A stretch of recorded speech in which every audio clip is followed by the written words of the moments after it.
Hello and welcome to yet another episode of Eerie International, episode 498 this week. My name is David from the United States. I'm Andi from Germany. And I'm Dave from the UK. And we are reunited to talk about Kill List this week, a Ben Wheatley film that I am very excited to talk about with these two guys. Welcome to the podcast. If this is your first time listening, we are a horror show that talks about all kinds of horror stuff in a variety of mediums. I didn't mean for that to be a spooky medium pun, but if that's your thing, you know, there you go. You're welcome for a fun little pun at the beginning of the show. You can find us on social media, Facebook, Twitter, Instagram, those places. We're pretty much at this point, I don't think we're on Twitter at all anymore. We're on Instagram mostly and mainly. And then you can also send us some longer form thoughts if you would like over on Gmail. Forgot to ask you guys before the episode, did we have any emails to read this week? Oh, no messages at all. Okay, got it.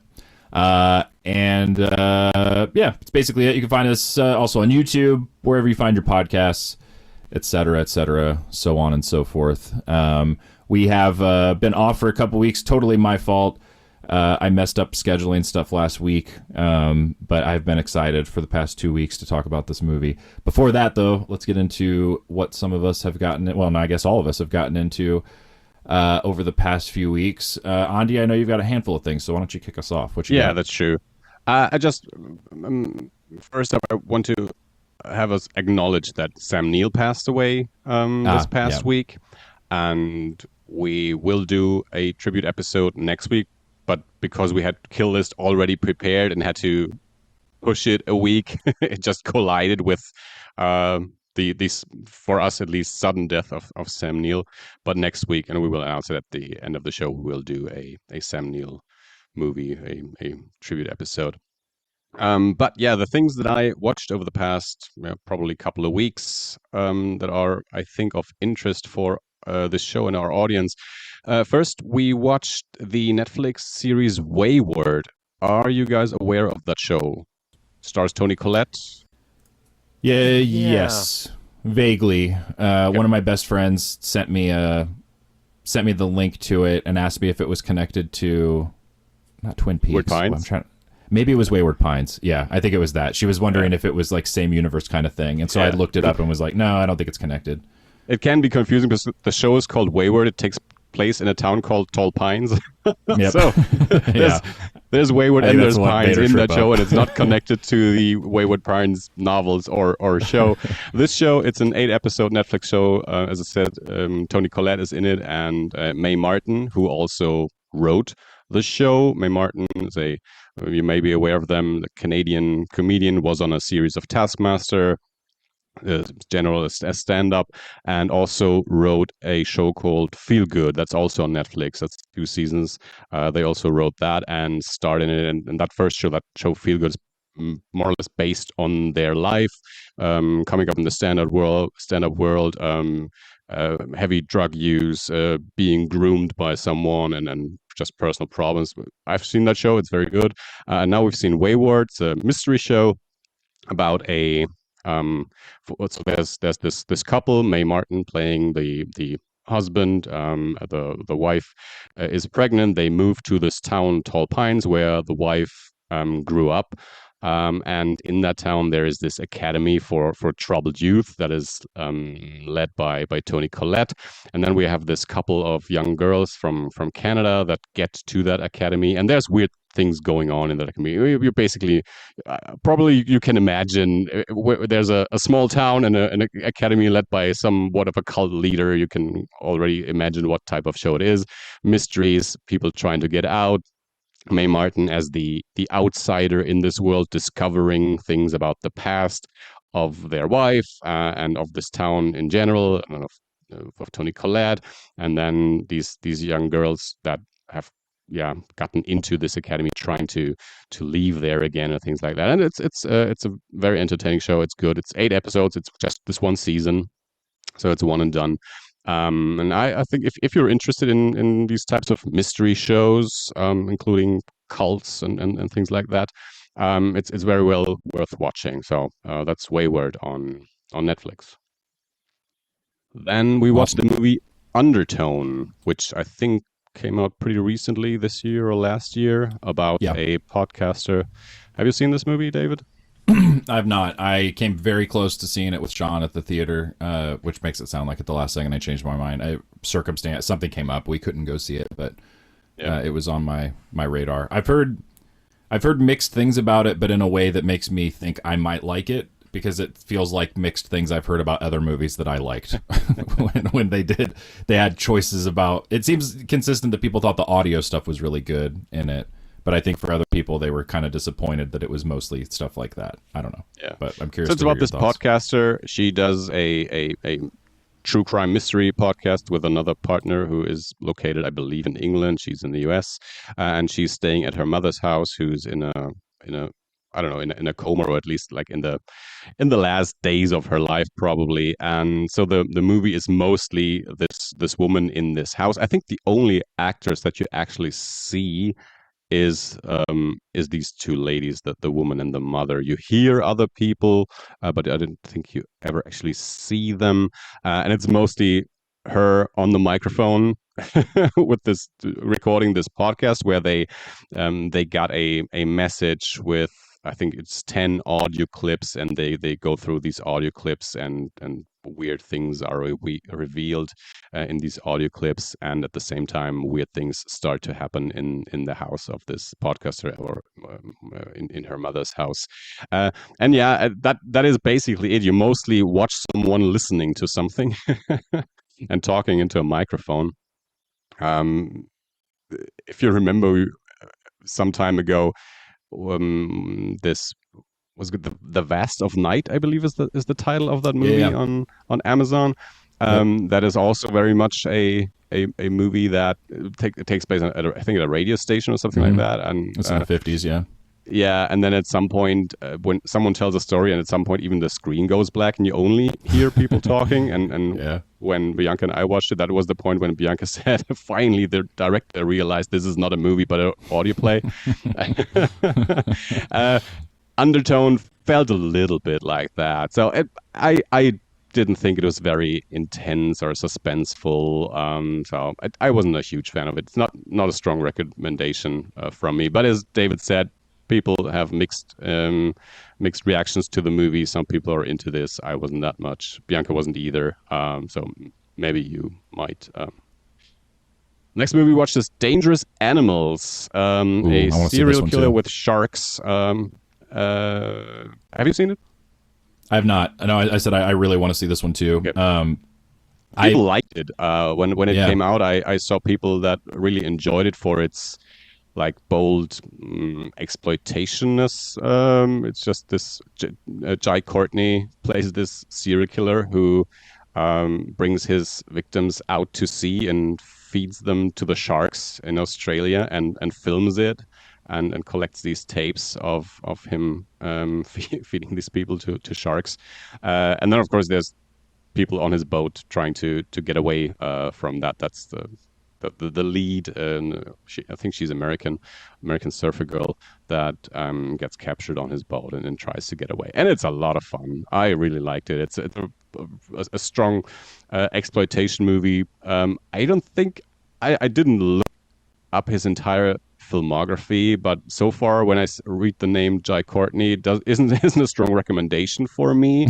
So far I think the movies that I've seen with him I wasn't a big fan of, but this one I really liked. He's really over the top. At some point towards the end, he very much felt like John Moxley to me. He's this very bulky dude, and he almost cuts a promo on his boat. And so Dangerous Animals, and directed by Sean Byrne, Australian director who also did The Loved Ones and The Devil's Candy.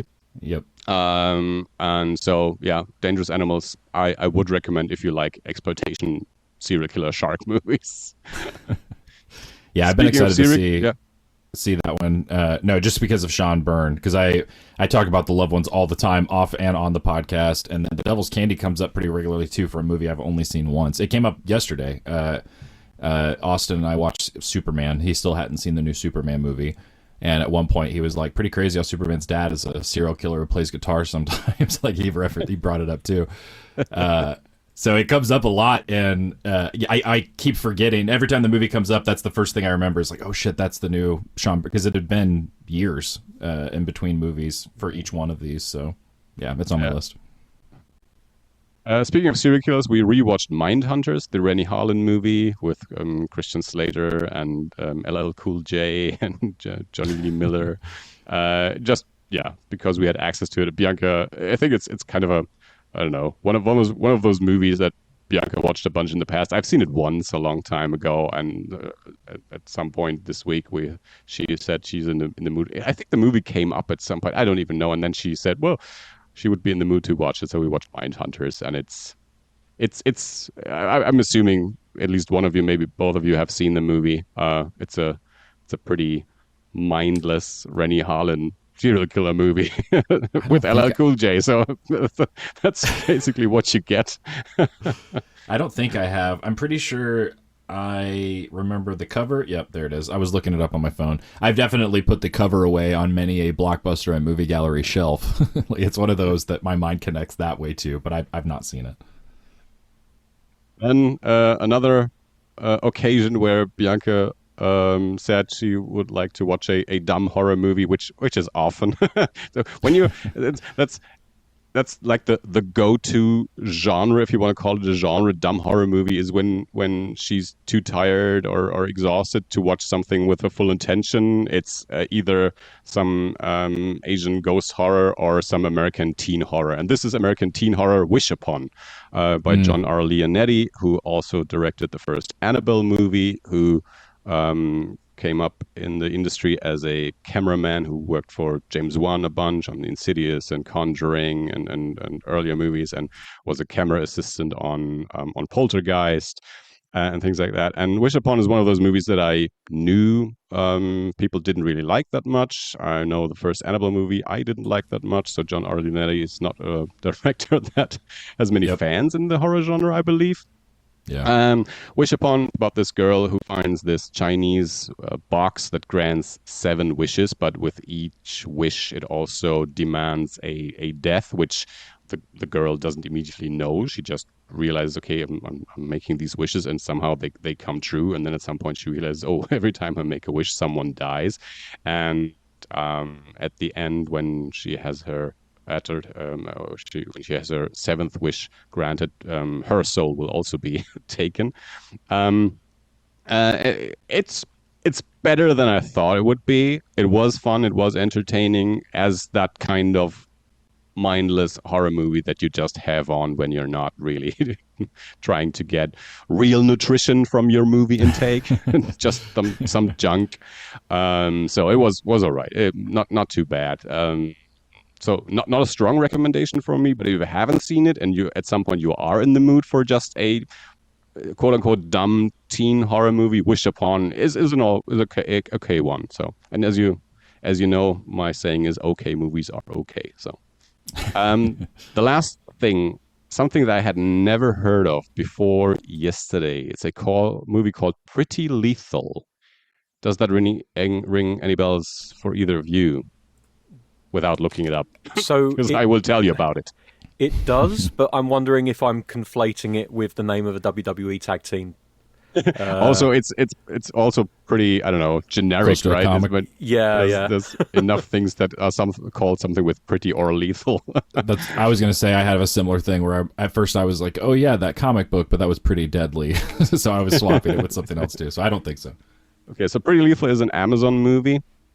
It stars Uma Thurman, Millicent Simmons, who's the girl from A Quiet Place, Iris Apatow, the younger daughter of Judd Apatow.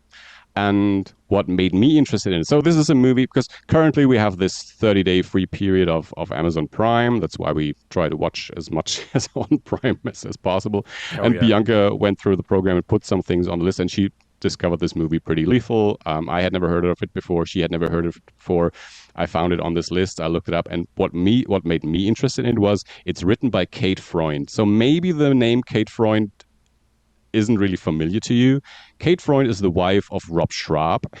Rob Schrab, who's the comic book creator of Scott the Disposable Assassin, who's the best friend of God damn it. What's his name? Dan Harmon. Rob Schrab is Dan Harmon's best friend. Worked on pretty much everything Dan Harmon has ever done. Sarah Silverman Program, Community, Rick and Morty. He's directed some Creep Show, the new Creep Show for Shudder. Yeah. And I knew Kate Freund is also in some capacity in the entertainment business. I knew she had worked with Jim Mahfood, because Jim Mahfood and Rob Schrab are good friends as well. Jim Mahfood also worked on the Sarah Silverman Program with Rob Schrab and Dan Harmon. And I knew that Kate Freund was involved in at least one of the when they try to do animated adaptations of Jim Mahfood stuff. I know that Kate Freund was involved in that as well. So anyway, she wrote this movie pretty lethally, and this movie is about a group of 5 ballerinas from America who get to Hungary to compete in a ballerina contest. And on the way there, their bus breaks down, so they're lost in the Hungarian woods. The 5 of them and the woman that leads that group, and they get to this big mansion. In that mansion is a bar that is run by gangsters, and that gangsters go to have a drink.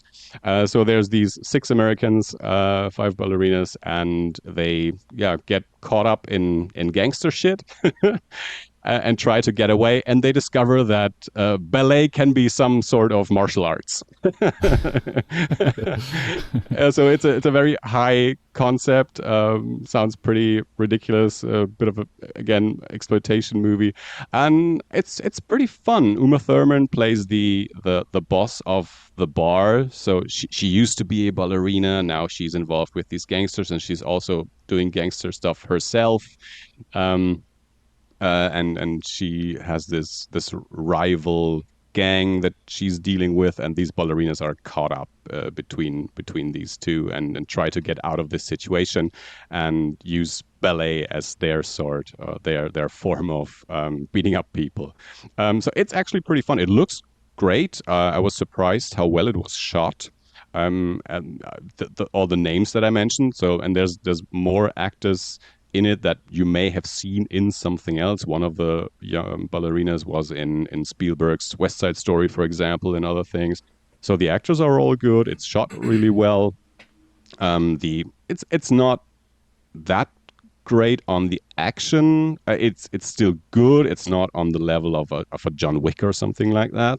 But for an Amazon movie written by Kate Freund, starring these people, it looks really good, and it is fun. It is entertaining, and just because of this ridiculous, it's a little bit like Abigail, when Abigail, she's also a vampire, but also a ballerina that beats up people. Yeah. So though there's no supernatural element to Pretty Lethal, but yeah, as I said, I've never heard of the movie before, but it ended up being pretty fun and a very entertaining watch. And that's my list for this week. The moment that you mentioned ballerinas, I was like, "Oh shit, I have heard of this, and I've seen the trailer." Okay, yeah. So I need to watch it, because it does sound like a really fun kind of brain out action kind of film. So yeah, it's really fun. I was surprised to see that Uma Thurman was in this one, and her role. It's not like, I don't know, it's not the Bruce Willis thing, I show up for 2 days. She has a substantial role in the movie, so she is a lead of sorts in this movie. She's not just sitting at a desk somewhere delivering her lines. No. I shouldn't make light of that, obviously, but it was kind of like before people knew that Bruce Willis was ill. Everyone was noticing, well, all of his roles are now just him sitting there saying stuff. Like, what's going on?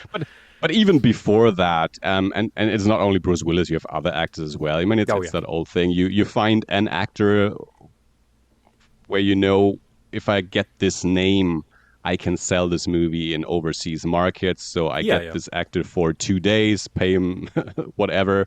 They show up for 2 days. I can put him on the cover. I can put the name on the cover. And now I've sold them to several markets, although that guy is only in the movie for 5 minutes. Yeah. And with Uma Thurman, that is not the case here. That's cool. I don't know. She's having fun. I like the fact that Uma Thurman clearly has had enough success in her career and is financially secure enough that she can basically just say, yeah, I'm just going to do this one because it sounds like fun. I mean, it's also very possible that she's friends with someone in the production, or maybe even Kate Freund or whatever, or the director, who I'm not familiar with. Also, a female name, Vicky something. I haven't written it down, but yeah, maybe that's the case. That's just friends working with each other, and also, again, of course, a name that makes it easier to sell the movie. It's an MGM Amazon production, so yeah.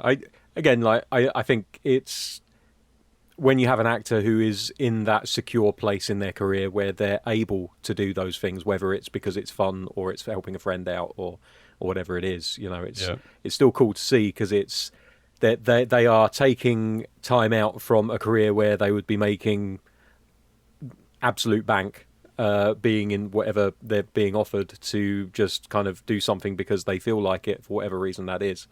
So yeah, I'm definitely going to check this out now. Sweet. All right, Dave, do you want to go next? You've got a thing, right? Yeah, I got a thing. So some time ago now, I think it was just after our last recording, I was on Amazon. I think it was Amazon Prime where I saw this. Yeah, I'm pretty sure it was either that or it was one of those free movies that you get on YouTube these days. They have like a smattering of movies that you can watch for free with ads, and they rotate it pretty heavily. But anyway, I watched 1961's The Pit and the Pendulum, starring Vincent Price, and I'm not going to pretend that I recognise any of the names of anyone else that was involved, but the rest of the cast include John Kerr, Barbara Steele, Luana Anders, Anthony Carbone, and a few other people in there, but they don't even have links in their Wikipedia articles. So, but Vincent Price is the Uma Thurman in this movie. He's the guy that everyone comes to see, and quite rightly so. It's a very loose, from my understanding of the story, adaptation of The Pit and the Pendulum. It's set in a different era. It has nothing to do with the Spanish Inquisition whatsoever. It essentially starts with John Kerr's character, Francis Barnard, turning up at the door of his brother-in-law, Nicholas Medina, asking to see his sister, only to be told that she's died of a rare blood illness. Things get progressively spookier from there. I enjoyed this movie to the point that I don't want to spoil anything, because there are some really cool twists and turns. And the end of this movie, and I think it's the end of the movie that Stephen King has lionized. Stephen King was quoted as saying that one of the Pit's major shock sequences was among the most important moments in post-1960 horror. And I think I know the scene he's talking about, but I don't want to ruin it for everybody, because I think if it's still free to watch, people should absolutely search this out and give it a watch. It's also been given a lot of credit for influencing Italian horror cinema that came after, and I can absolutely see that as well. It's got that very 1960s, Dutch angle, bright coloured light kind of feel going on with it. It's very kind of. Go on. Sorry, I didn't mean to. Maybe you already said this. This was a Roger Corman movie, wasn't it? He was involved, yes. I forget if he was the director. I'm just scrolling up to make sure. Yes, he did direct it, yes. Okay, this is okay. I know what this is. I think I bought a copy of this at some point. Oh, nice. So there were plans to make a trilogy of movies based around the different stories of Edgar Allan Poe, including the other two were going to be The Telltale Heart and Murders in the Rue Morgue, but they weren't made. And Roger Corman claims he was the one that got behind making this movie. There are other people that claim that they were the ones that pushed for it to be made. There's a lot of interesting stories that come out of the production of this movie. I'm not going to bore everyone with it at this point, but I really enjoyed it. I thought that the acting was hammy and over the top, as you would expect from a Vincent Price 1960s Roger Corman movie. It relies a hell of a lot more on suspense than it does on gore or actual kind of like moments of peril. There is, of course, iconic pit and pendulum scene that's worked in there. But ultimately, the name of the movie and the piece of torture apparatus that it is named after, I feel like the pit and the pendulum get underserved in this movie. They're very much devices that are figuratively and and I forget what the two are. There's figuratively and then there's the other one. My brain doesn't work today. Literally? Yeah, that's it. Figuratively and I put too many verbs in. Oh, fucking hell. Figuratively and literally. Thank you, David. They're not in the film nearly enough. Although, again, like the pendulum only really. Does it appear that much in the actual story? I don't know. I think it's just I might be misremembering it. I thought it was just the ending, but it's just in the ending, yeah, before he gets rescued. But I did enjoy it for what it was. It's a very good example of when people say, "Well, this is an adaptation." Yes, it's absolutely an adaptation because they've basically taken the pendulum and then they've thrown everything else out and they've just kind of used the pendulum bit as a set piece at the end of the movie. But I thought it was really well done, and there's not much more I can say about it without spoiling things, and I don't want to, unusually for me, spoil this movie. So I'm just going to give it a big thumbs up and recommendation, and I'm furiously typing Pit and Pendulum into YouTube to see if it's free still on there. Also a regional thing, of course. There is a regional thing as well, yeah. So in the UK, if it's in the UK, it's not necessarily in other markets. That's true. It is available in the UK on YouTube, free with ads. Just type in Pit and Pendulum wherever you are in the world on YouTube, and it should come up, and hopefully it will be free with ads. But I would absolutely recommend if you can seek this out wherever you are. I think it's a really fun, hammy, over the top kind of pre-Hammer horror movie where Vincent Price not only chews the scenery but devours it piece by piece until there's nothing left. As was his way, old Vincenzo Price.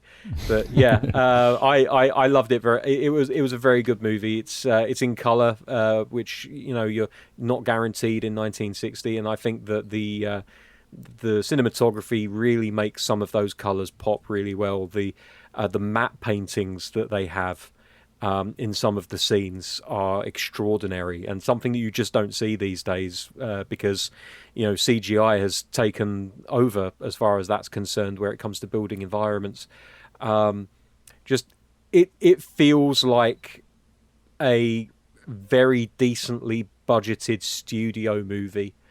I love it. It's atmospheric as fuck. So yeah, that's me. I've run out of memory of this movie now. It's that's all I can remember. So move on. Interesting that your source said that this was planned to be part of a trilogy that wasn't made because it is part of the 8-movie post-cycle that Roger Corman made. Yeah. The second movie. We did an episode on House of Usher, which was the first one. In between 1960 and 1964, he made 8 of these. Yeah. It's insane. It's... That particular trilogy didn't get made, but that didn't mean that Corman was done making movies in a thematic series, I guess. I would have loved to see those other two as well, but yeah, it's a good movie and definitely worth people's time. And probably uses a lot of sets left over from other productions as well, or features in other movies because it's Corman. So of course it's easy to make 8 movies in 4 years when 2 of them are being made at the same time. Absolutely, from different angles. We did an episode on The Terror, which is not part of this cycle, but was made because they had days and equipment over from some other shoot, and they just shot a movie with like 3 directors or something like that. Coppola was one of them. Coppola, I adore the hustle that. I know it's not just Corman, but obviously he's very famous for just absolutely hustling every single cent out of the sets and the actors that he has. and maybe that's not entirely the right word to use where it comes to the usage of actors, but just the guy just legendarily good at wringing every single piece of worth out of the assets that he has at hand at the time. I physically was wringing my hands then. I don't know why. I just... Anyway, I'm done. Okay, let me see here. Sorry, I was pulling up a couple of notes. I have a few things I wanted to mention. The first one.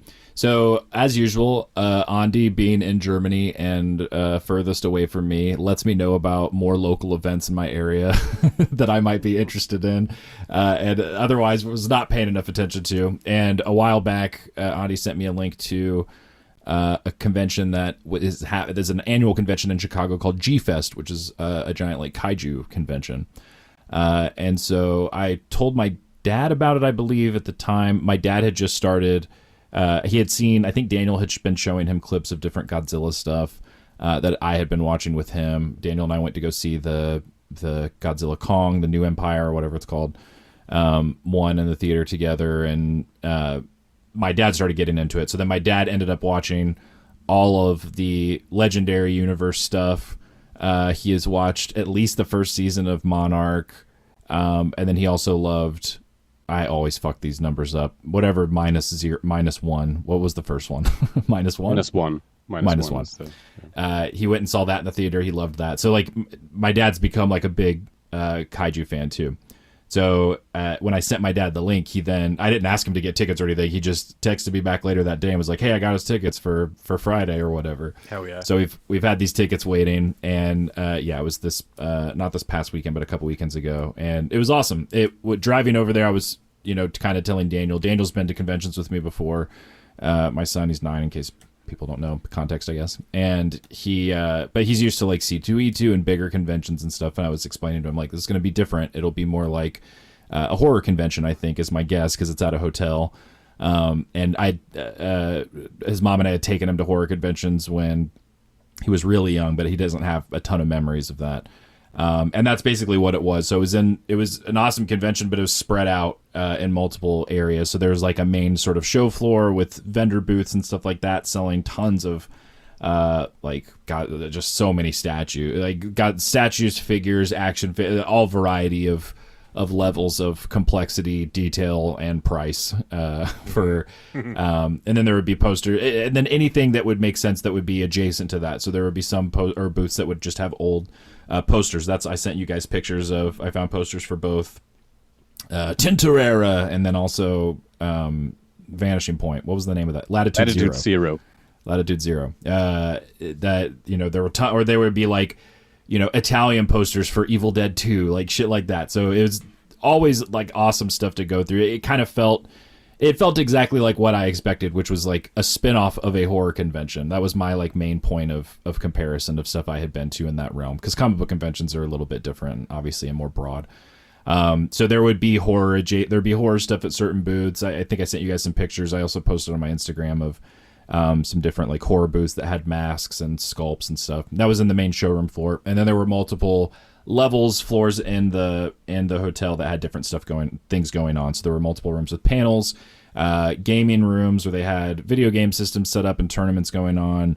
There was an autograph like signing room where all of the guests were together at tables in there that you could go get stuff signed or buy, get pictures, whatever.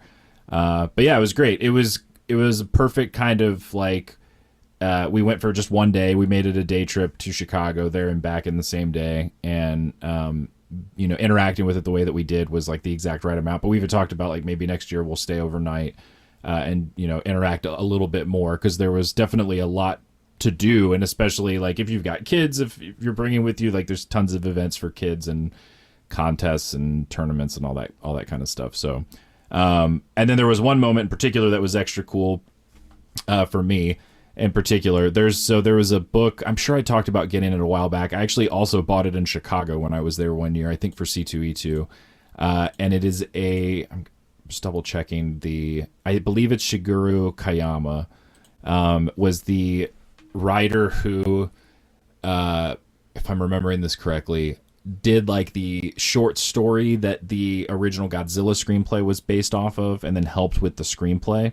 A lot of what I learned about this was from the afterword for this book that I'm getting ready to talk about having. But he then afterward, like the way that the Japanese filmmaking system at the time, maybe still, I'm not sure, but at least at the time worked, is there would be a more collaborative process with screenplays that wouldn't necessarily be credited in a similar way. It would be kind of passed around and worked on, is how it was described in this afterword. But then later on, after the first two films had come out, the same sci-fi writer did the novelizations, essentially, of the first two Godzilla films. So for the first time here recently, in the past however many years, I forget when the first one came out, probably 5-6 years ago maybe, they translated and published in English for the first time these Godzilla novelizations in one book together. The translator was a guy named Jeffrey Angles, I believe is how you say his last name. And I saw he was going to be at the convention. I had that Godzilla book. I was like, oh, I'll get it signed. Like, and I'm dorky enough with books and reading stuff like that. I'm like, I would love to have a translator sign my book. That'd be awesome. Like, you don't really get many opportunities to meet translators at conventions and stuff. I think it felt, there was probably part of me that felt kind of a kindred spirit, and like, oh, you're almost kind of like the letterer in this situation in some ways, that like, you're not the dude who wrote it. You're obviously like a very important part of this process. And most people aren't going to necessarily even probably think about the fact that it was even translated, that somebody had to do that work, kind of thing. But then also I read that afterward, that he wrote the afterword. He talks about the translation process. There was stuff in there about comic books where he talked about how in the original Japanese formatting for Godzilla's roars, for different sound effects, it's a lot of characters typed out over and over and over again. So literally translating it kind of looks very strange to us in English. And at the time when he was doing the translation, he's also a professor or teacher. His students were talking about how it felt like comic book sound effects. So in the afterword, he talks about some of those translation sort of things that he adapted, or stuff that he kept the same, even though maybe it doesn't make sense, but it's more true to the spirit of the original text, stuff like that. Which, if you're into all this kind of nerdy stuff, like I think we are, it's very interesting, very cool. So I went to the interview room, and he was at a table talking to someone who I think he knew. I got the sense it wasn't someone that was like at the table. So they kind of stopped, and I held up my book, and he was excited. He was like, oh, awesome. Like, you've already got a copy. And he was like, I thought it was awesome that you were here. I usually don't see translators, kind of stuff I just said. And he was like, man, I'm just trying to get people excited about reading and reading books. And I was literally wearing a t-shirt that is the cover of the original The Stand by Stephen King. So I was like, well, I mean, I'm already a big reader, obviously. Like, I'm with you there on that 100%. I ended up standing there talking to him for probably 10 minutes maybe. And I mentioned the thing in the afterword about the sound effects. Now I worked in comics. We talked about that a little bit. But then when he was signing my book, I saw that the same publisher had also put out another book that he had also translated and done an afterword for. And it's the original story that was the basis for the Mothra film. So I was super pumped about that because I love Mothra. And there was also the 60th anniversary, I believe, of Mothra, 65th, something like that, at the convention this year. So they had extra Mothra stuff around, which was cool. So I bought that one, and then for both of them, when he signed it in English and then also in Japanese, and was kind of explaining. He turned it around and kind of was explaining like this is your name in Japanese. This would be like a title for this character, and then this is Godzilla's roar. So like in the Godzilla one, in the middle part is Godzilla's roar written out in Japanese. It was super cool. Like, I don't know. For me, it was like absolutely like the kind of shit I'm so into. It's like this niche kind of like very granular sort of process stuff that I thought was so cool. So it was definitely a dorkier moment that some people might kind of roll their eyes at, but for me, it was like a huge highlight. It's like being able to kind of get a glimpse of that process and interact with somebody on that level that worked on the books. I think he said it was the second G-Fest attending there. And then there was also an artist alley. It was smaller, but there was also kind of an artist alley area that had comic book artists and like local artists and stuff like that selling, their own books or art prints, stuff like that. So anyway, I talked about that more than I meant to, but it was very cool. Definitely recommended. We'll go next year. Andi, thank you for your recommendation from across the globe. But yeah, it was very cool experience overall, and like worked for 3 generations of Hopkins men. My dad had a great time, was super into it. Daniel at 9, almost 10 years old, had a great time. I had a great time. Like it was definitely a positive experience overall, and recommend it if you're in the Midwest. It was easy to get to, parking, all that stuff too. So it's also good stuff. Kind of really cool that when I've listened to podcasts like Inglorious Trexperts, which don't judge me, they talk about a lot of like the old days of Star Trek fandom and like the old cons and things, and how they were all held in hotels. And it's kind of cool to me that there are still events being held at that scale, so that like the current generation and future generations of nerds can experience what it was like at the beginning, when you didn't have entire event halls in the middle of San Francisco, giving 3 days worth and thousands of square foot of real estate to Naruto and things like that. It's like, yeah, dude, it's kind of cool that they've got these kind of smaller, more intimate conventions still happening around the US. And it still feels very big and like very like something that has grown into something very cool. It's just it's spread out, so it's not like when you go to C2E2, you go to the show floor. There are other rooms for panels and stuff like that, but the show floor is massive, and 90% of what people are going for the con it's all right there. Yeah. So it does feel kind of, it immediately feels almost like you're at like a small amusement park or something, because the booths are so big and they have all these, giant, stands and statues and shit. And so with this, it's definitely more that old school. There's a whole room. I sent you guys a couple pictures of it.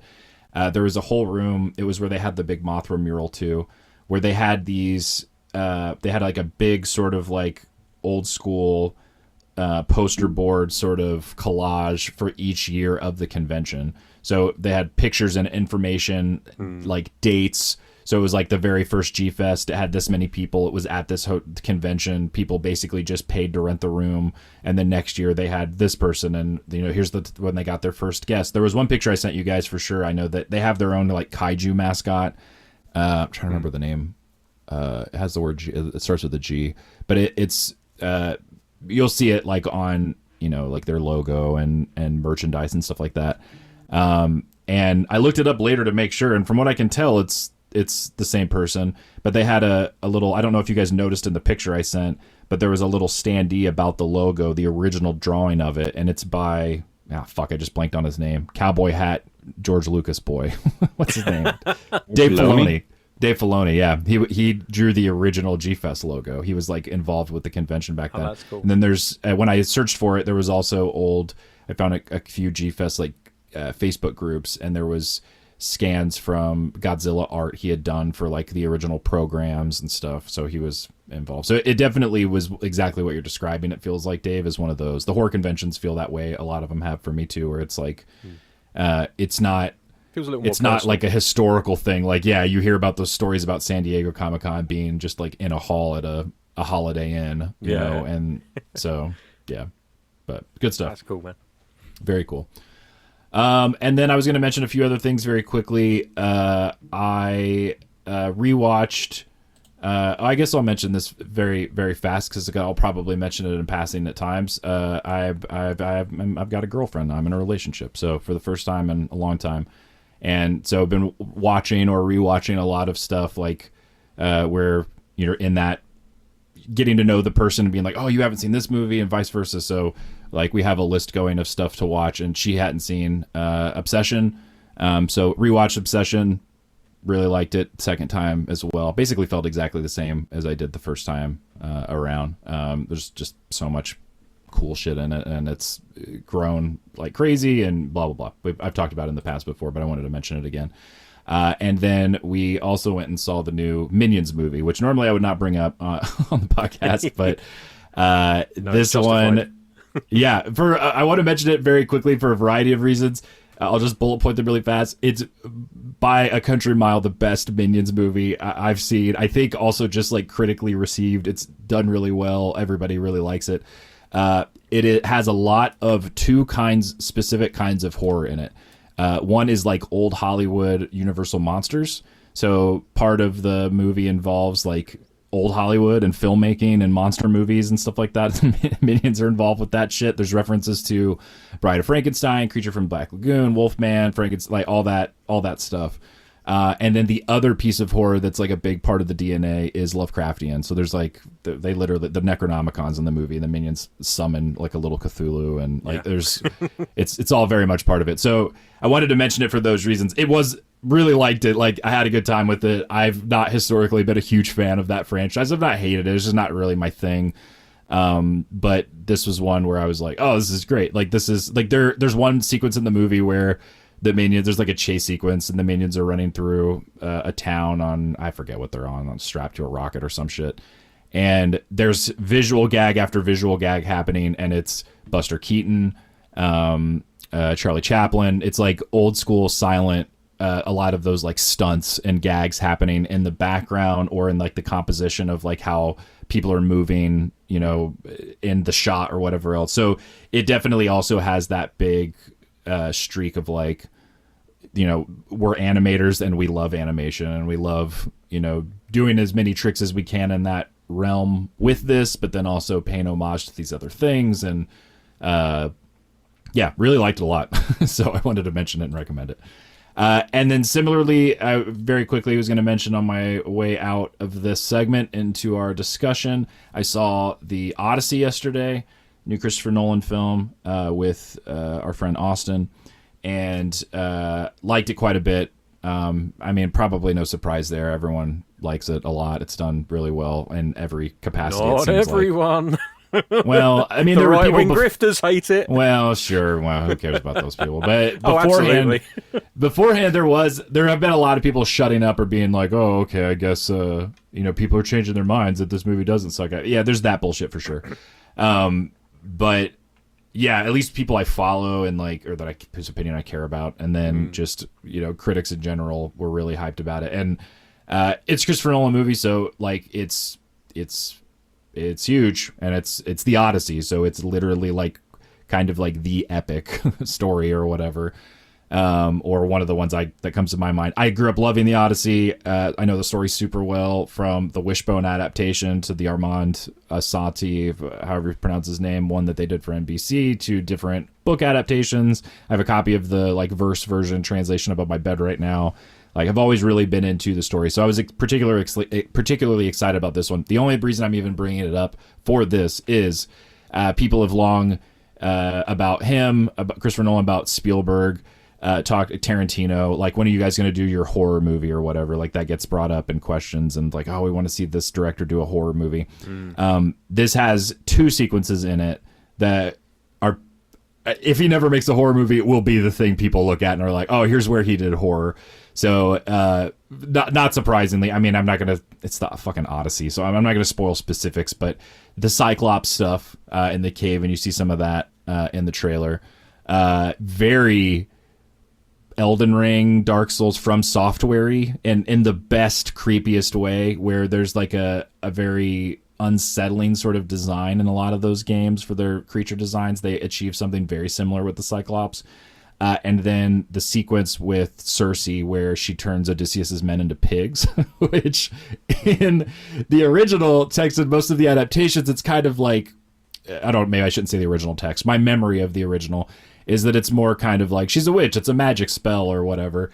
In this, it's like, she molds these dudes into, like, it is body horror. It's pretty great. Like, there were multiple moments in that sequence where I was like kind of laughing, or just I was delighted in a very horror way, where I think most, if not all, of the rest of the audience, minus Austin, were people older than us, and I think we're very horrified by that sequence. So as usual, I'm sure I seemed like the fucking maniac in the horror movie laughing at something, but it was just because it was like, oh shit, Nolan like went for this. Like it's really sort of visceral and creepy, and like he doesn't hold back. But yeah, anyway, dug the movie for sure, really liked it. I'm gonna go see it again in like 70mm IMAX, blah blah blah, all that stuff I've talked about in the past, because we have one in Indianapolis. Those are just basically booked, solid, sold out, impossible to get good seats in for like the next 3 weeks.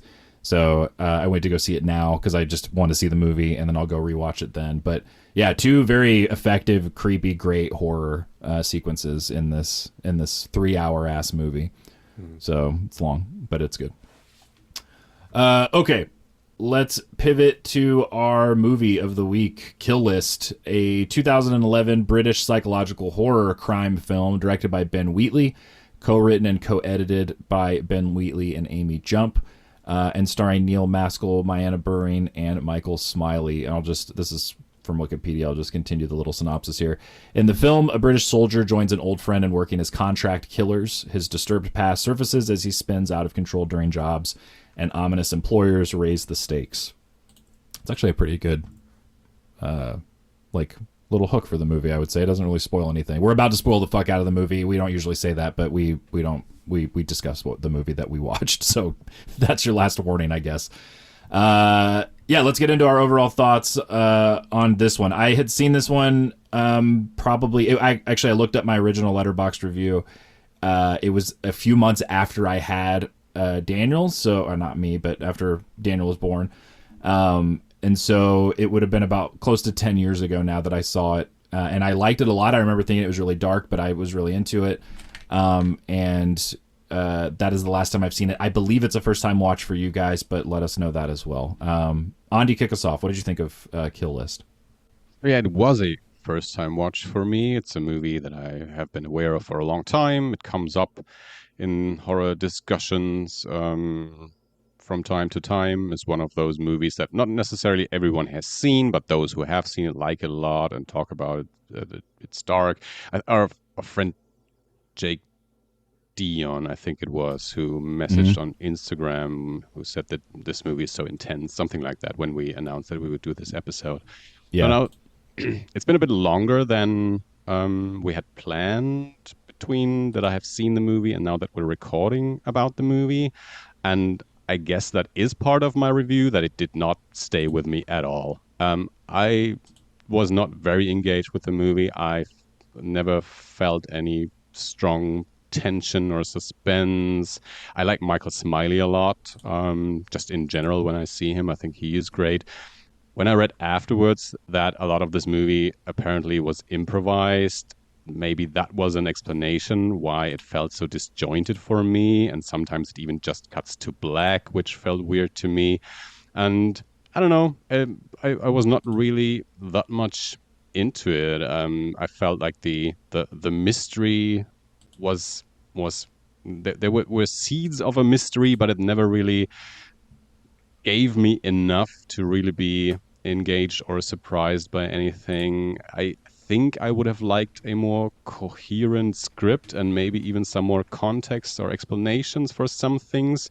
As it was, I'm watching these characters do things, but I never felt pulled in by the movie, and so it, as I said, it didn't really stay with me. So I can't say I can't join the choir that says that this movie is so intense or whatever. So didn't really do much for me, sadly. I think I have now seen 3 Ben Wheatley movies, and one I liked, one of the more controversial episodes of Eerie International. I liked Sightseers. High Rise is the other one that I've seen. I didn't really like that one either. And I think that's the only 3 that I've seen so far. But yeah, sorry, not a fan. Alrighty. Dave, what'd you think? Much like football, it's a game of 2 halves. I actually really enjoyed the scenes that were set in like suburbia, like the domestic scenes where, especially the arguments, weirdly. Because I'm a non-confrontational person and I don't like being in the middle of an argument, but I enjoy watching one happening on screen. And there was a level of realness to those scenes that I have very rarely seen outside of British drama. And I don't know if that's necessarily a horn to be tooted that we do domestic violence better than any other country in the world, but we kind of do. Not that this was domestic violence in the sense of him hitting her or anything like that, because I was glad to see that there really wasn't any of that from his side of things. She would like pound on him a bit, but that was kind of the extent of that. But still, he's in the middle of a dinner party pulling the tablecloth away and smashing plates on the floor and stuff, and like that's not behavior which is to be encouraged or condoned at all, because it still falls within that wheelhouse. You are creating an environment where you are letting your violence kind of dominate the proceedings and kind of force people into submitting lest you turn your hand on them. So I think those scenes rang very true for the fact that I think the scripting not being absolutely nailed down and them being able to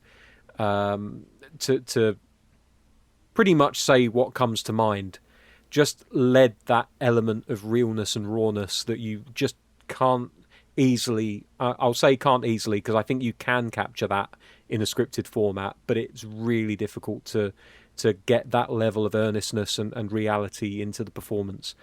I thought the setup of him being a serial killer was entirely wasted by the fact that the trailer itself makes it very clear that that's what he is. It's a shame, because I think that the film itself in isolation does a really good job of making it seem like, oh, he's just an ex-squaddie who's got an office job, or doesn't in the case of this movie, actually, because the wife is on at him about not having any employment, and then slowly it makes it very clear that, oh no, he's not an office worker, he's either he's an arms dealer or something, and then eventually you get the confirmation that, oh no, he's just a hitman. And I did like that. I thought that was very well done, if it wasn't for the fact that it was entirely ruined by the trailers to begin with. And that's a complaint that I have with a lot of films, where I would enjoy the film a hell of a lot more if I hadn't already had one of the big things about it spoiled for me by the trailer, which was so desperate to get my bum in the seat that it didn't feel any remorse for taking away the enjoyment of some of those discoveries in the actual film itself. I thought that the horror elements, which really ramp up from kind of midway into the back end of the movie, were pretty well done. I really enjoyed the scenes in the kind of like the I don't want to call them sewers, because I don't think they are. I think that they're just like tunnels. Yeah, I'm not entirely sure what they are, but I'll use sewers as shorthand for those tunnels. I thought that those scenes in particular were excellent. The way that they used the lighting to really make you feel like you were there and you couldn't see anything that was happening, and all of these people who are shrieking as they're running towards them like they're some kind of weird zombie-like creature. And like shooting them down, and the fact that you still felt like they were in like imminent danger. I really did like that scene in particular. I thought Michael Smiley was fantastic. I've seen him in a few other things through the years. He's one of those actors that pops up in a lot of domestic drama. I think he was in Spaced for a little bit, if I remember correctly. Mm-hmm. Oh yes, yeah. That's where I discovered him. I love his character. Yeah. But he's also had spots in Black Mirror, and I think there was it was either Torchwood or Doctor Who, I'm not quite sure, but he definitely popped up on one of those two. Same universe, but it doesn't really matter. But yeah, he's a brilliant character actor, and it was great to have him along for the ride. And I felt genuinely sad when he kicked the bucket. Spoilers for the movie, but we're in the review section. Sorry, guys. Like, it was a pretty nasty way to go. The whole kind of, oh, my guts have spilled out. Let me see if I can hold them in. That's a horrible way to go, I imagine. So, like, it's got some brilliant component parts, but I do find myself erring slightly more towards where Andy is coming from, in as much as it didn't really stick with me that long. And I really wish that there had been a little bit more time spent on what was going on with this ritual, like him being crowned as some kind of king. I don't know if he's meant to be the second coming of something, or if he's meant to be the personification of Satan, or it didn't really do enough it didn't scratch that itch enough for me. And that's not to say that you have to explain every single thing that happens in a movie, but this whole thing that they were doing, where they were kind of backing him into a corner so that they could make him their vessel, or whatever the hell he's meant to be. This sums up the problem.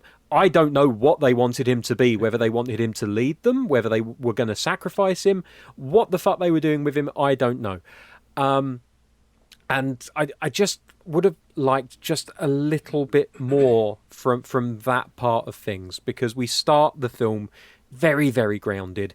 We end it in a very strange Wicker Man place, and we don't know why we're here, except that he's been marked as the one, and they've made a little crown for him, and and that there is this moment which I watched a Commode and Mayo review of this movie after I'd finished watching it, and they actually came up with something that had popped into my mind itself, which is, and again, I've never watched this other movie, but I've read about it. We talked about it a couple of weeks ago. Serbian film. This movie has a very Serbian film coded part at the very end, where he's having this fight with the hunchback, which turns out not to be a hunchback. And it's very, very violent, and it really breaks him. And I get that part of it. It's like, we're severing all of your ties to your old life. But I don't know why they're doing it, and I wish I did. And I think Ben Wheatley, I saw an interview with him where he said he stopped trying to explain his movies because he tried to explain one of his previous ones and it didn't go very well. People weren't happy. So he was like, fuck it, just think of it what you want. I'm not explaining this anymore. And I appreciate that, but I don't want him to explain the movie after the fact. I want him to make movies that don't need the explanation necessarily, because nobody knows what the fuck this movie is about. I've looked. Nobody's got a clue. I disagree. Okay. Well, I look forward to finding out what the movie is about then, David. But coming away from it, I felt like I mostly enjoyed what I had watched. I wasn't bored at any point, but I was frustrated that the supernatural aspects kind of just didn't feel like they had any real reason for being there, other than, I want to make a horror film, let's put a bunch of weird shit in here. And now I'm going to sit back and let you explain it to me, and I'm going to have one of those come to Jesus moments that I often have on this this show.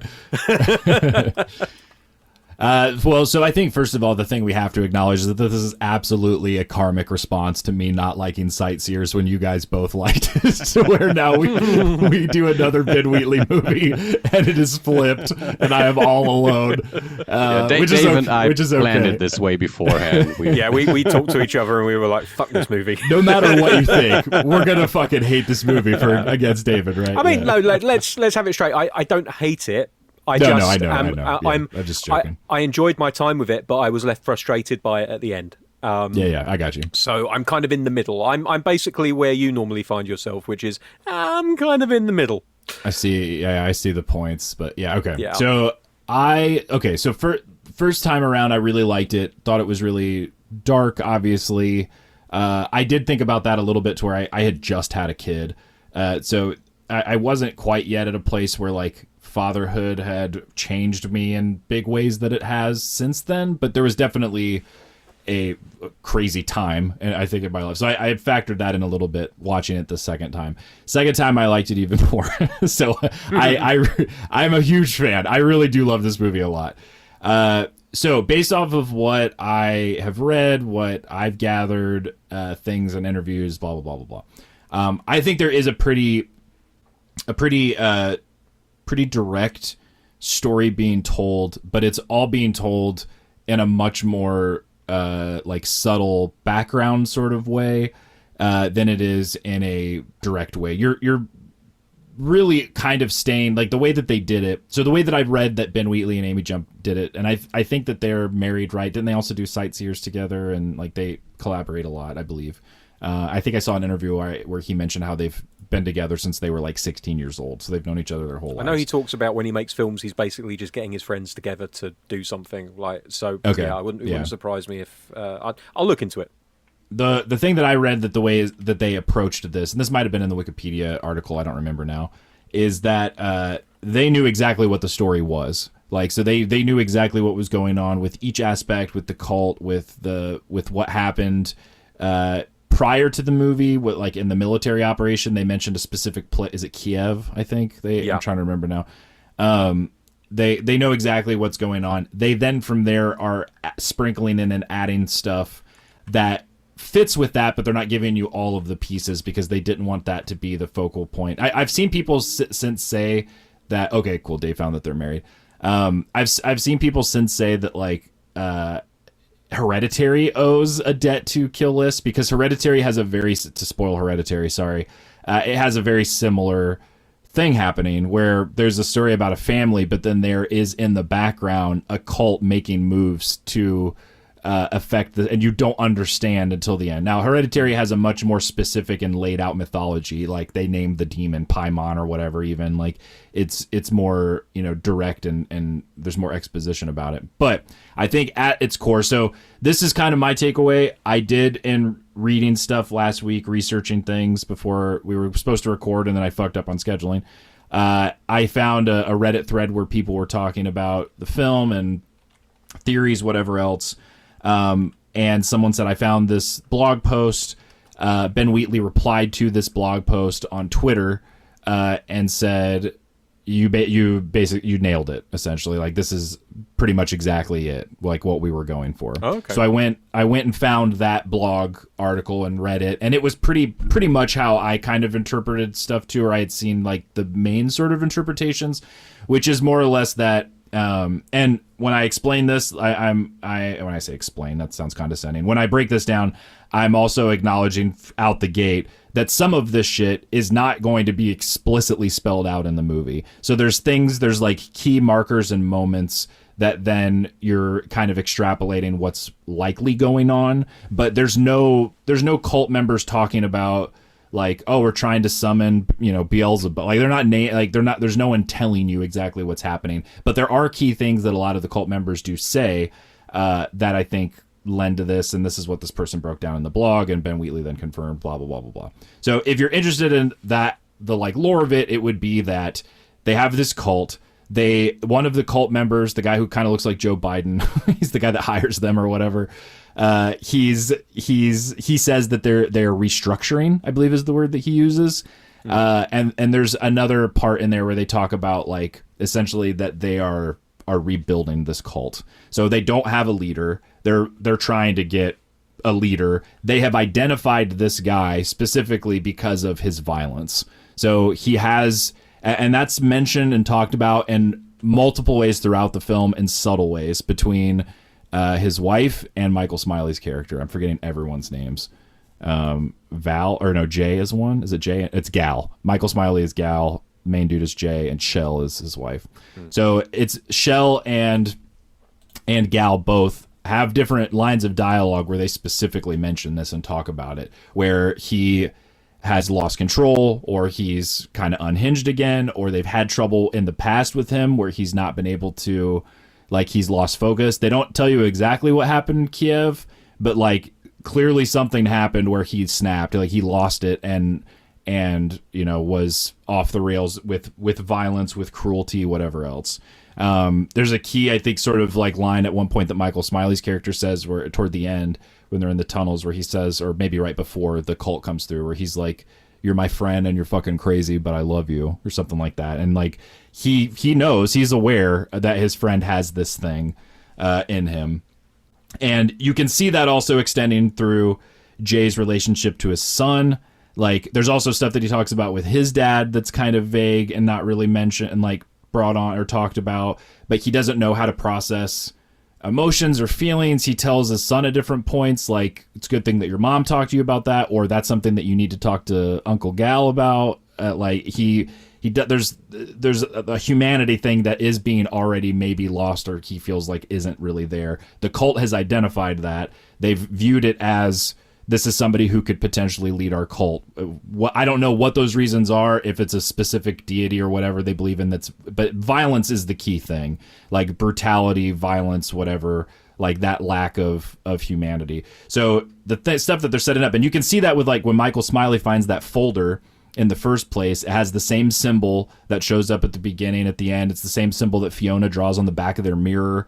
Like, it's their like cult symbol. It has it on the front of the folder, and then later when he's looking through all of it, you see like that's when they have all the documentation about the shit that they got up to. They have like pictures. Like, they've obviously been monitoring, following this stuff and guiding them towards these things. So who do they guide them to? To these different people that are then part of the cult, know that they're part of the cult.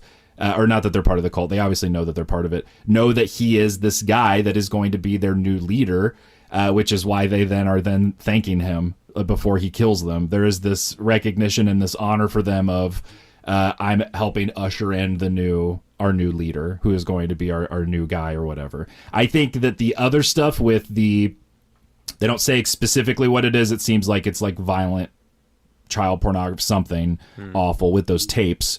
I think was to give him more kind of like get him off more and more off of the chains that he's put on himself by not taking hit jobs, by avoiding these situations, so that they're putting him into these situations where he's ready to fucking kill everybody. And that's what continues to happen. He goes on this bloodbath. Like Michael Smiley's character at one point is like, you're fucking off list, dude. Like, you mate, probably not dude. Like, he's just killing people that aren't part of it anymore. But he saw this thing. So I think that all of those things continue to be sort of set up. I don't think Michael Smiley was part of it. I don't think his wife was part of it. I think that there's a little bit of an ambiguous sort of suggestion at the very end that's kind of blending in with the horror, surreal aspects of it, because she smiles as she's dying. And so I don't know with that part, if it's like he sees it that way, or he's confused, or maybe she's just dying and is like, it doesn't mean anything. But I don't view her role in the rest of the movie as being part of the cult. I don't think she knew.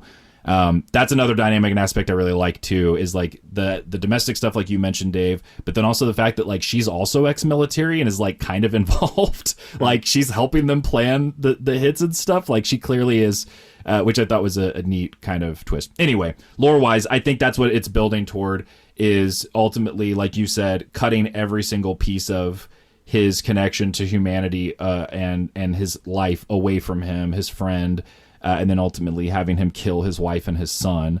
And then at that point, he is completely... I mean, obviously, the very actual ending of the movie is ambiguous in the sense that, like, you can't really read his expression. You don't know if he's, like, elated to be their leader, if he's gonna go crazy and kill all of them. You don't really know at that point what has happened, but you do know, similarly to the ending of Hereditary, that they have succeeded in whatever their goals were. Maybe not, I don't know, supernatural wise, I don't really remember anything now that I viewed as like explicitly supernatural. I think that I viewed it as more like cult shit, to where it's like, I don't know that it is, there are supernatural, like Hereditary has supernatural stuff happening. This movie I think is more like folk horror, crime, cult sort of stuff.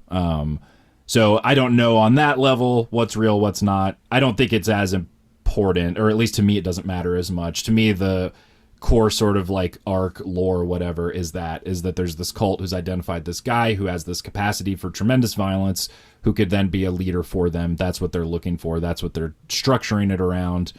And they win. They break this guy and achieve that. Whatever those goals from then are from then on. At that point, we don't know. But that's how I view the movie. We end with the symbol too, right at the end with the title of the movie. So that's how I view it. I mean, it does make a lot of sense. I just am not capable of that amount of thought about a movie after I finished watching it. It is. So I got bits of that. I did get for bits me. of... It totally makes sense, and I think it's a cool story. My problem was the movie wasn't intrigued enough to think about it more or do research or read anything about the movie. Right. The execution just didn't pull me in enough to really try to make sense of or to fill the gaps that the movie leaves. And I'm also one of those guys that says not everything has to be explained, but the movie as it is just didn't give me enough to try to dig deeper. No, I get that. And again, admittedly, like, so that's me explaining to Dave's question kind of how I interpret the story of the movie. That's not why I like all that stuff. I think all that is very cool.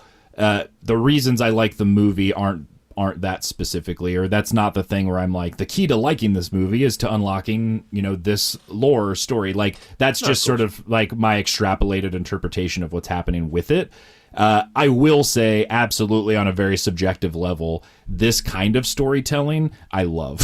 So when it's there, but it's not spoon-fed, but there's enough that you can start to piece stuff together. It's not quite as dense and weird as Upstream Color, but it's in a similar camp. Like, Under the Skin's in a similar camp for me. Again, these movies aren't similar necessarily to each other, but like, it scratches a similar itch where I'm like, okay, the movie's not telling you that that Scarlett Johansson is an alien necessarily, but like, this is probably what's like, it's more about in that case, this isn't a good comparison because it's more about the vibe, and that's not the case here necessarily. But that is a part of this movie for me that I really do enjoy.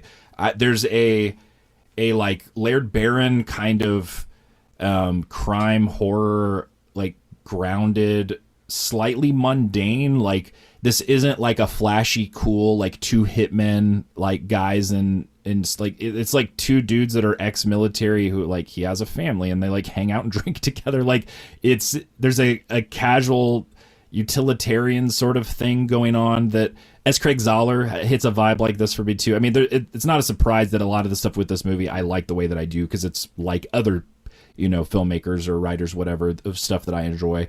The fact that it's very much a crime movie where we're dealing with these people that are not necessarily good people. You can see shades of goodness in them, whether it's like maybe loyalty or living by a specific code or showing kindness, but also you see them do shitty stuff and you see them be mean to other people and mistreat people that they're close to, or do horrifically awful, violent things. Like, so there's a moral complexity to their characters.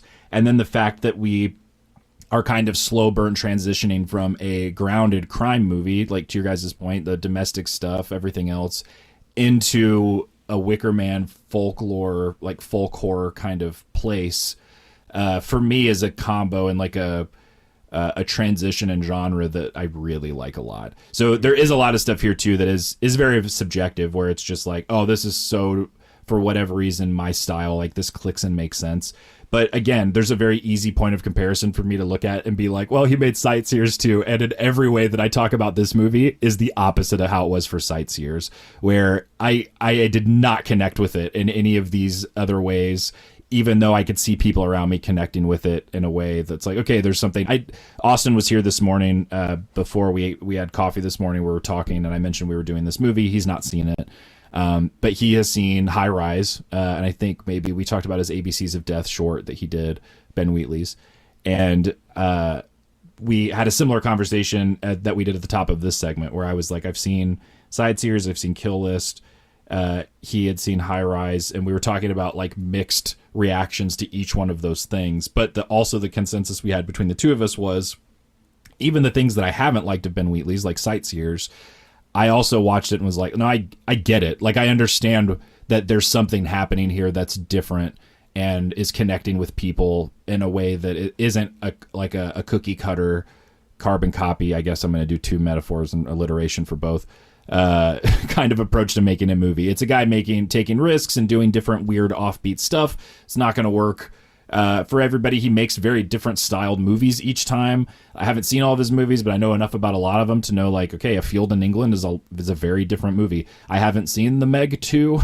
but I would imagine it's a lot different than Kill List and then High Rise and fucking Shootout or whatever that movie's called, Firefight or Free Fire. I think it's called Free Fire.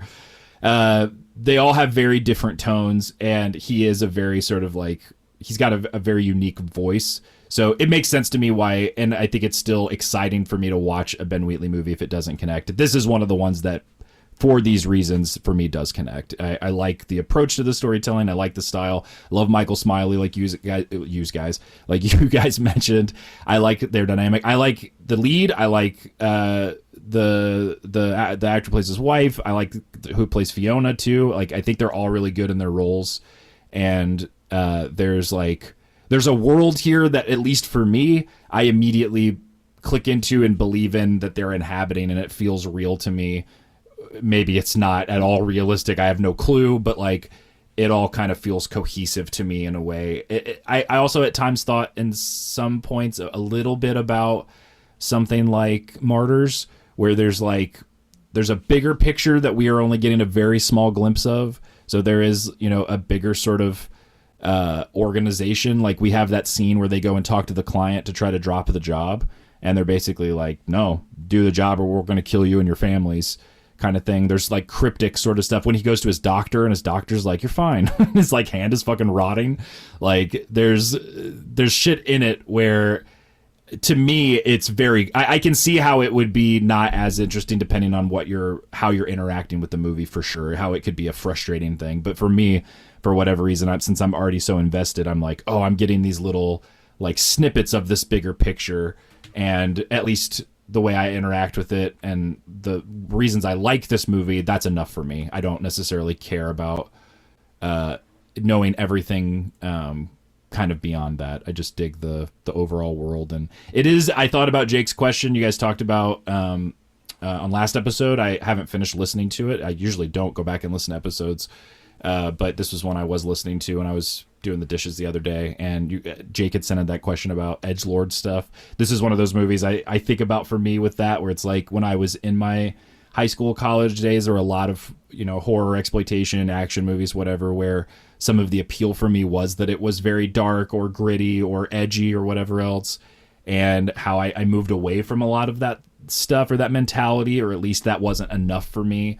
Like it used to be. But every once in a while there will be something that like is very bleak or very dark or very sort of depressing in its tone, that still does kind of work for me in a way where I'm like, oh, it is very dark, it is very brutal, but I still really like it and I really connect with it. And Kill List is one of those for me. Still multiple moments in it where I have to look away. There's some like, or not look away, but like kind of wince. There's the one where he is cleaning the blood. He's trying to rinse the blood off in the fountain, and it is gushing blood. Is one of the grossest effects of the movie to me for some reason. I don't know. It's unnatural how much it's bleeding. It shouldn't be bleeding that much. And then obviously, like when he kills that dude with the hammer that hits him in the head, like there's multiple things in this movie that I think are very hard to watch, and they really go for it. In fact, that's why. What did we talk about recently? Was it The Chaser that I mentioned how Kill List has? I think it was The Chaser, has a similar sort of kill in it, where the violence, because it's not super gory, it feels more real and it's more unsettling. That's how a lot of the violent scenes that we do see in this movie, that's how those hit me, where they're just like, oh fuck, I don't want to see that again for a while. Like that's pretty rough. But I do have to say those effects. I'm a big fan. Those effects were excellent. Like the first time that he hits the guy in the head with the hammer, and you get these really kind of these really slight jump cuts where you see the damage and it cuts away almost immediately, which is probably. I've said before on the show that nothing is going to beat your own imagination, and I stand by that. But I think a very close runner-up is showing you just enough that subconsciously you register what's happening without being able to consciously tell exactly all of the bits that are going on in that image. Like that, almost like subliminal messaging that they were banned from doing in advertising agencies, where you'd be watching a TV show and then suddenly they'd flash like one frame of like an ice cold Coca-Cola. And it would be like, I'm thirsty for some reason. I better go and get myself a Coke. It kind of works on that same basis, but it gives you like a framework for your imagination to then just like bump up to 11, which I think is like really, really effective. And they do it multiple times. I think, again, it's been almost a couple of weeks since I saw the movie. He does it with the guy's hand as well. And you see that kind of breaking apart, and yeah, it's all pretty nasty stuff. Like from a gore point of view, the movie's on point.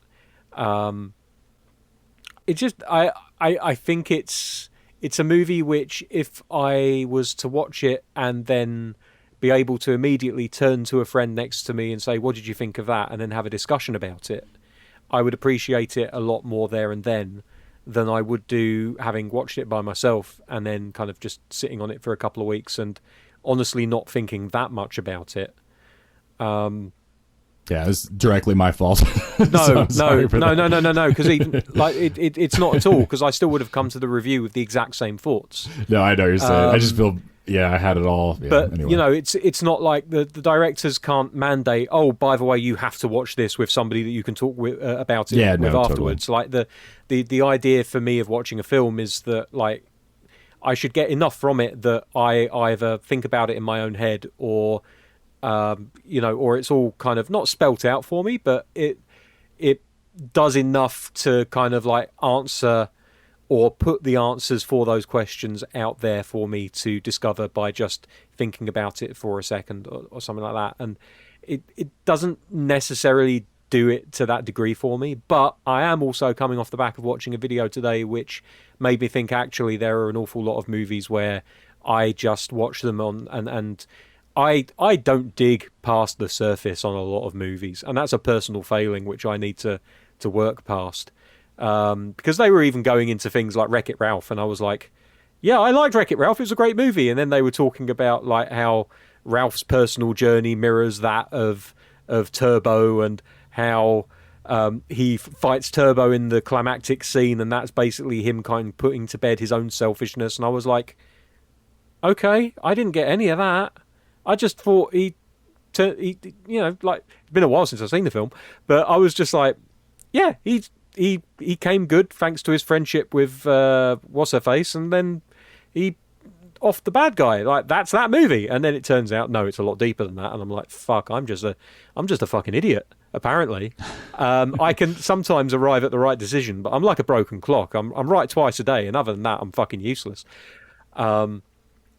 But I did watch Kill List with someone that I was able to talk to, and we both had the same reaction. So we both had questions like, what kind of hitmen are these? Why don't they go and just kill the target? No, they go into their storage room and watch their videos and do investigating. Are they hired to investigate their victims before they kill them?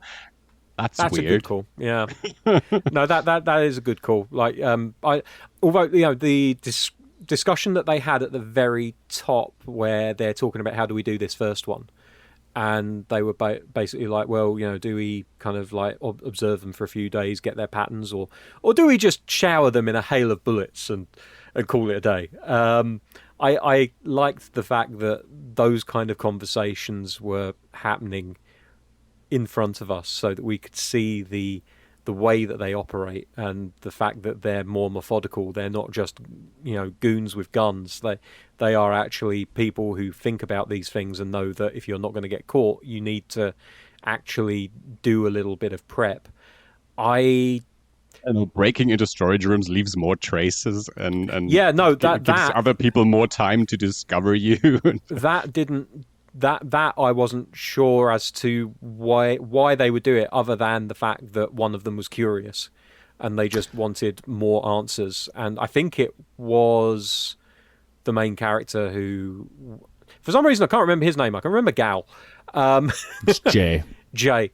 I think it was Jay that suggested that they break into it, right?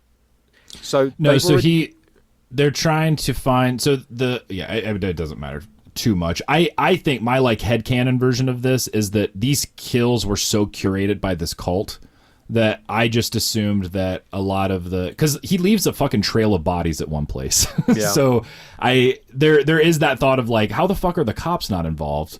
Like, how are they not finding? And my assumption and interpretation has been that the cult is like, they're cleaning the shit up. So like these are people that are set up for him to kill. So they're tightly controlling all of this stuff. Yeah. And so that was how I viewed that aspect of it.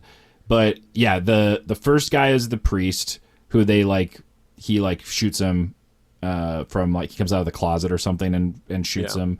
I think at the church. The librarian is the guy who has the he's the one with the at the lockup. Table. Yeah. And then they go. Yes. And then and then Gal sees the video first and tells Jay specifically not to watch it.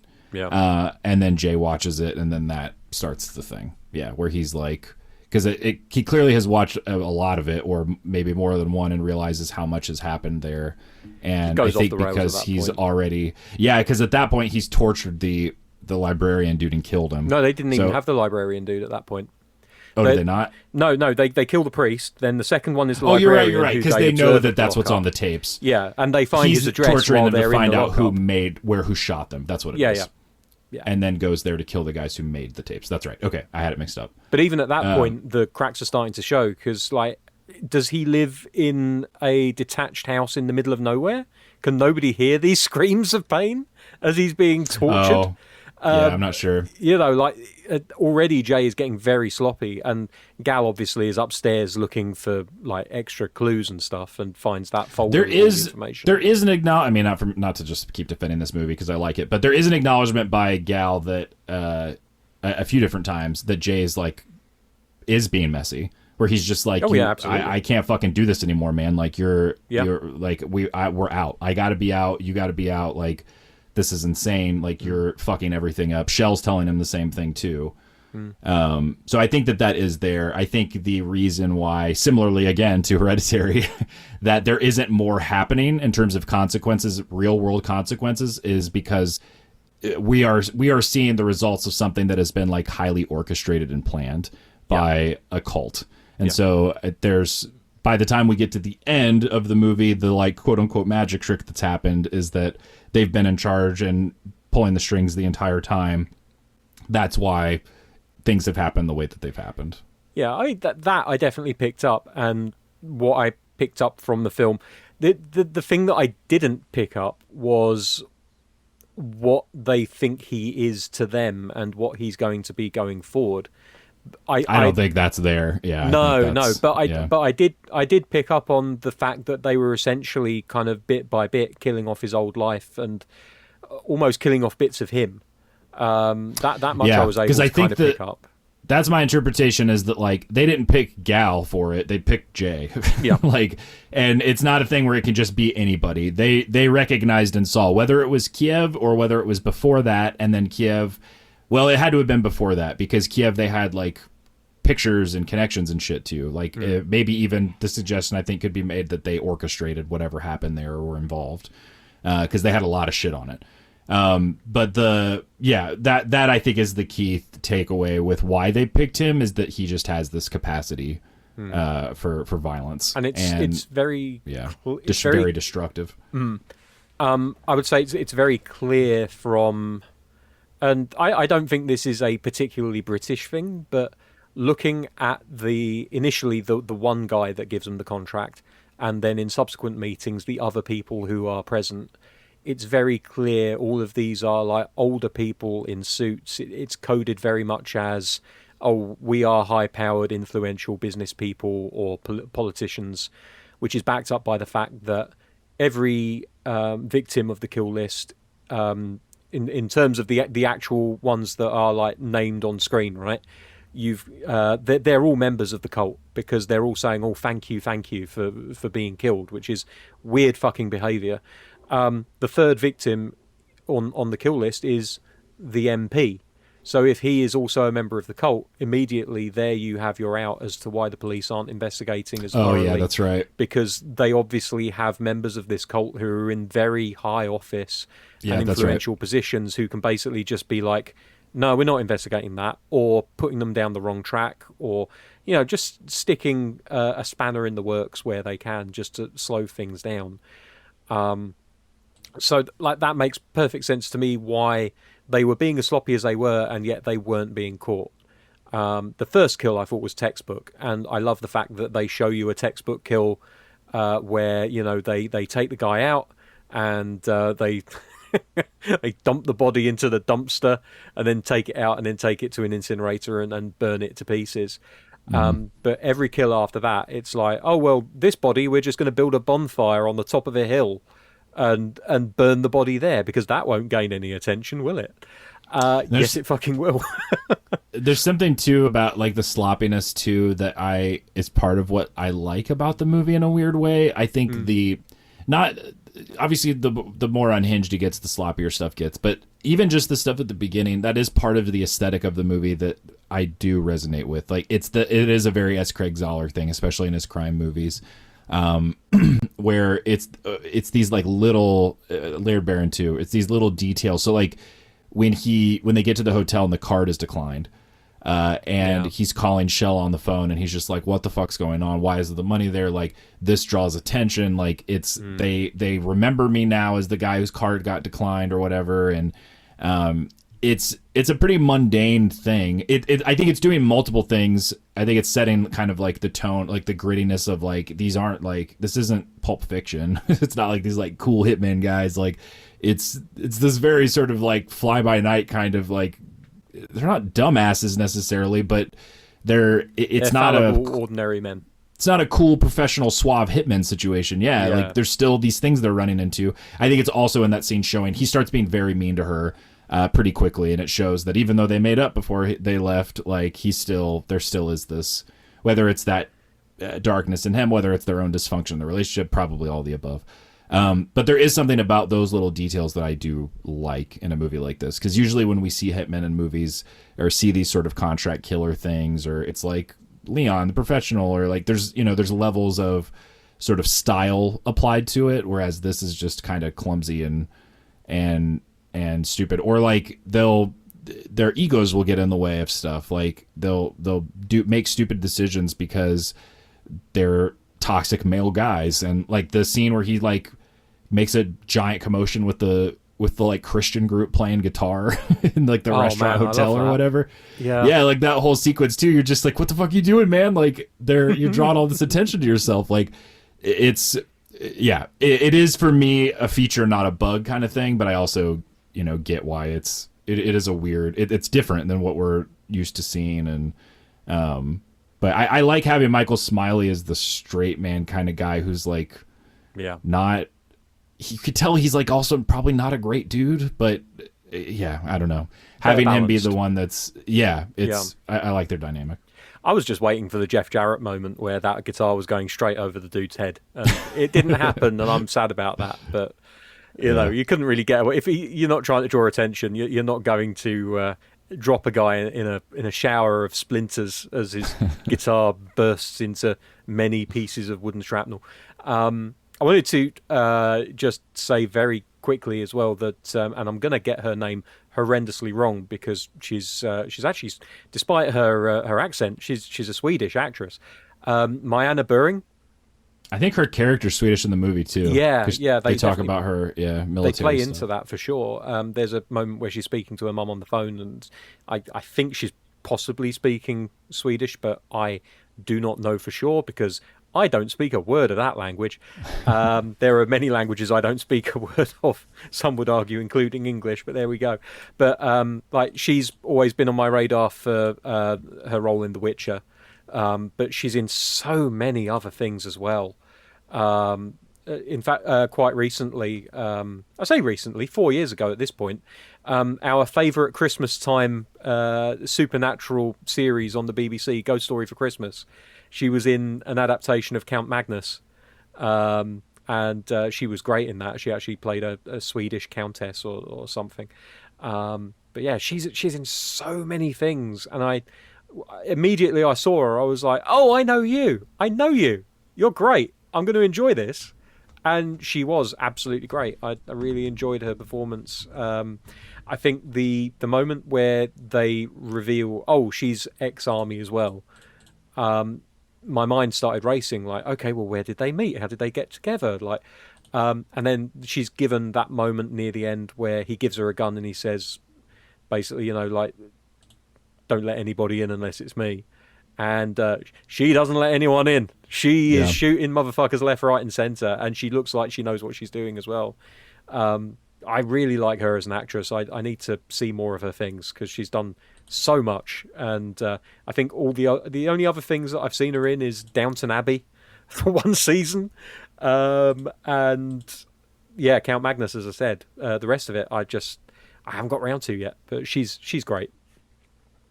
Yeah, I liked her too. I think I'm pretty much done with. I mean, it would just be Chris Farley, little details and stuff. Do you guys have any other big thoughts before we do double feature picks? No, I'm good. Can't think of anything, no. Okay. Kick us off, Andi. What you got this week? So I was thinking about cult movies and about crime movies and the intersection of those two genres. And to mind came The Empty Man. Oh, yeah. A movie that we did an episode on some years back. Not very well known. Made a bit of a splash in a tiny circle, I think, back in the day when we watched it also. But yeah, that also a weird movie, also a movie that may not work in every aspect, but was definitely intriguing and interesting. And looking up the movie again, I will give you some info that was at least new to me, because David Pryor, the director, I think it was his first movie, the first movie he directed. He had worked on a lot of David Fincher's films. Apparently his new movie is in post-production. The movie is called The Boy in the Iron Box, and it's based on a short story written by Guillermo del Toro and Chuck Hogan, the duo that also gave us The Strain. So nice. It stars also Kevin Durant, who was in The Strain in the TV adaptation. So yeah, hopefully that is coming out. Sounds very intriguing. The Boy in the Iron Box. But my double feature pick is The Empty Man. Nice, great pick. Dave, what you got? I did think about going with Wicker Man, which we've already mentioned on this show, but I don't know. For some reason, very close to the end of the episode, I started thinking about The Killer from 2023, starring I almost Michael brought that up Fassbender. earlier too. Yeah, yeah. I think it was the mundane sort of. Yeah, that's it. I think it was when you were talking about showing kind of the more mundane side of things, and from memory, because it's been a couple of years since I've seen it. But in The Killer, I think there's one or two things that don't go quite right, but he always manages. Yeah, he always manages to recover in the most professional way that he can. Under the circumstances, and I just really enjoyed that film. I think that was a David Fincher movie, wasn't it, if I remember? Mm-hmm. Yeah. Yep. So yeah, of course I enjoyed it. But yeah, so I'm gonna go for The Killer from 2023. Nice. I think basically you either go cult or you go Hitman. I went cult. So movie I like quite a bit from 2015, The Invitation by Karyn Kusama. I think that's how you pronounce her name. I never remember correctly, but it is a high tension thriller, horror adjacent kind of movie where these people are at a dinner party, and you are starting to wonder as the film is going on more and more if maybe there are more sinister intentions from the host of the dinner party, and maybe there's a cult thing going on, maybe there's not, maybe it's very innocent and like a timeshare type of pitch, but also maybe it involves people dying, and you can't tell until you kind of keep building toward that thing at the end. But some similar cult kind of potential vibes I thought of, and I think I also just want to rewatch The Invitation. So also, it makes so much sense that you on this episode keep comparing The Killers to movies that I also didn't like. They didn't like it. Did you not like The Killer? I don't think we talked about it. Oh, I like The Killer, but Hereditary I didn't enjoy. Oh, Hereditary, Invitation, yeah. We did an episode on. I didn't like that movie. That's true. Yeah, just whatever. The frequency here just works for me, I guess. So, cool. That's my pick. Listeners, let us know what you thought of Kill List. If you have seen it, if you end up watching it. Again, longer form thoughts can be sent to eerieinternational@gmail.com. Otherwise, hit us up on social media. Next week, Andi, what are we talking about next week? Oh, as announced at the top of the episode, we will do a Sam Neill episode to commemorate his passing. And we've already done some of his major horror movies. We did Event Horizon, In the Mouth of Madness, and Possession. I wasn't really keen on doing Jurassic Park or Omen 3, because Jurassic Park, what can you say about Jurassic Park that hasn't already been said by everyone, that we haven't said probably on this podcast without even reviewing the movie on a proper episode, but just mentioning it. So we looked into his filmography and we came up with Death in Brunswick, a 1990 Australian black comedy romance. So Sam Neill in a starring role in a movie from his, I think he's grew up in New Zealand, but anyway, so more or less his home country before his, I think, big international breakthrough with Jurassic Park. So yeah, Death in Brunswick, 1990. That's our topic for next week. We're going to have so many angry Australians and New Zealanders coming for us. I know. They are not the same country. So of course not. I know you didn't say that. I know you didn't say that. But still, from the same region, from the region where he is from. He isn't even born in New Zealand, but I think they moved there when he was little. No, that's right. I think he was born in a kitchen in Ireland or something, if I remember correctly. It's an Airbnb now. They're booked out for months. Like for real? Okay. For real, yeah. It's either an Airbnb or an actual B&B, but yeah, they're expecting to be absolutely booked out due to his untimely death. That's crazy. Born in Northern Ireland, moved to Christchurch with his family in 1954, so he was like 7 or 8 at the time. But he's listed as a New Zealand actor and a businessman on Wikipedia. But if you saw him on Peaky Blinders, you'd be forgiven for thinking that he'd lived in Ireland all his life. Now, is he Irish in that? He's got I think it's an Ulster accent. I can't quite remember which accent this is, but this is essentially the accent that he adopts for that particular series. All right, cool. I had no idea. I didn't even know he was on it. All right, cool. Yeah, we'll talk about that next week. And if you have seen, if you are a listener who has seen this movie we're going to talk about next week, please let us know. I never even heard of it until earlier this week. So eerieinternational@gmail.com. In the meantime, though, stay safe out there. Keep watching horror movies, and we will see you next week. Bye. Bye-bye.